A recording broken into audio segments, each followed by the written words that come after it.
இன்றைக்கி நம்ம செய்ய போகிற டிஷ் வந்து குஃப்தே ஷாமேன்னு சொல்லுவாங்க. இதுக்கு மட்டன் 1/2 கிலோ எடுத்து கைமா வந்து ரெடி பண்ணி கட் பண்ணி க்ளீன் பண்ணி வச்சுருக்கேன். இதில் இப்போ நாம் ஒரு 1/2 ஸ்பூன் ஜிஞ்சர் கார்லிக் பேஸ்ட் சேர்த்துக்கலாம். ஒரு 1/4 ஸ்பூன் மஞ்சள் தூள் சேர்த்துக்கலாம்.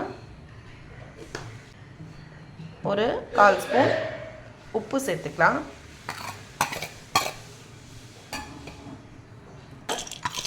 ஒரு 2 ஸ்பூன் உடச்சக்கல்லை சேர்த்து இதை இப்போ நம்ம இதோட ஒரு 2-3 பச்சை மிளகாவும் சேர்த்துக்கலாம்.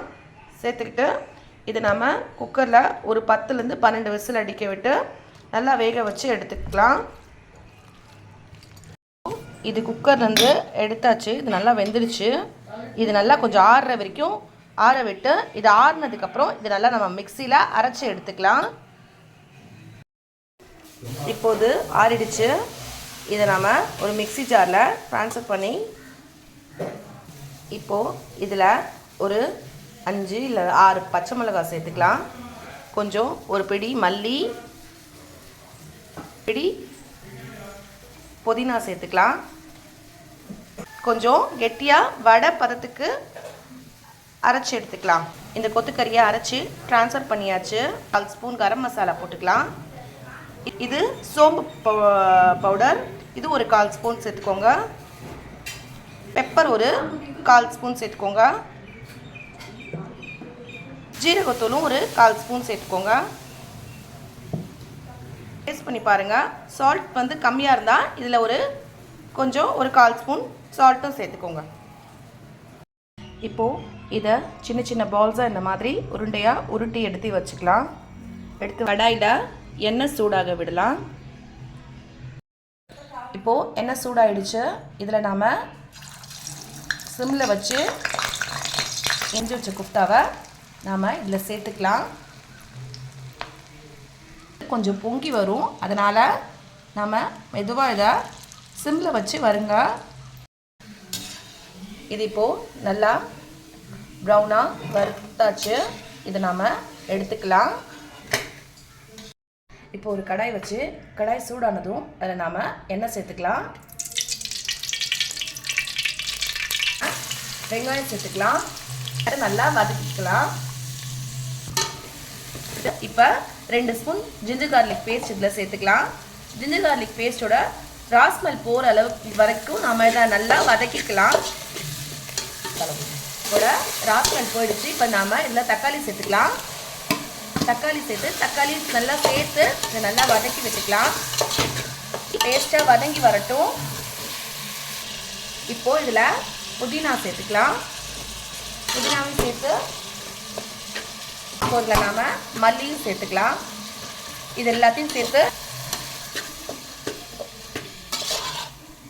தக்காளி வெங்காயம் நல்லா பேஸ்ட்டாக வதங்கி வரணும்.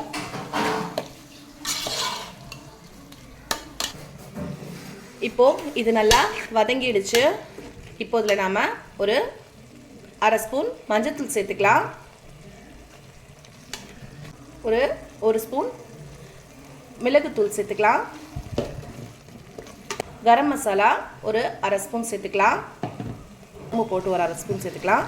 இது எல்லாத்தையும் சேர்த்து இது எல்லாத்தையும் நல்லா ஒரு வாட்டி கிளறி விட்டுட்டு 2 ஸ்பூன் மிளகாத்தூள் சேர்த்துக்கலாம்.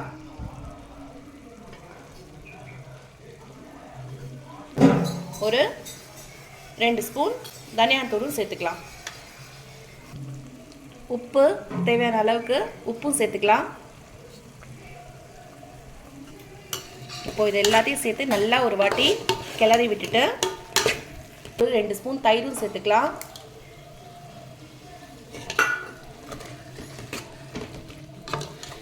இது கறி வேக வச்ச தண்ணி, இதையும் சேர்த்து இது நல்லா கலந்து விட்டுக்கோங்க.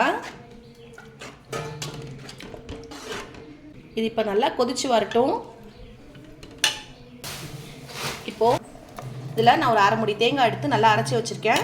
இது இதில் சேர்த்து நல்லா இதில் கொஞ்சம் தண்ணி விட்டு, ஏன்னா இது கொஞ்சம் ரொம்ப கெட்டியாக இருக்குது, இது கொஞ்சம் தண்ணி விட்டு இதை கொதிக்க விடுங்க. இது நல்லா கொதிச்சு வரட்டும்.